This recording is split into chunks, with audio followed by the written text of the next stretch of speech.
Bilasizmi bu qush qaysi qush?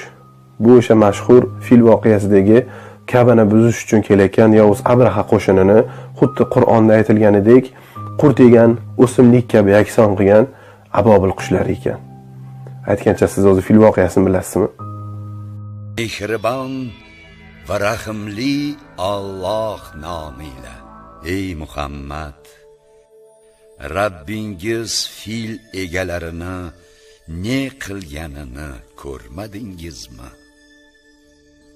U ularning makrlarini yo'qqa chiqarmadimi?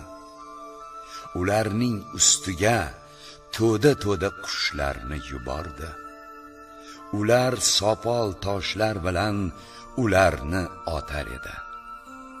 Bas ularni Ka'bani buzishga kelganlarni yeb chaynab tashlangan somondek qilib qo'ydi.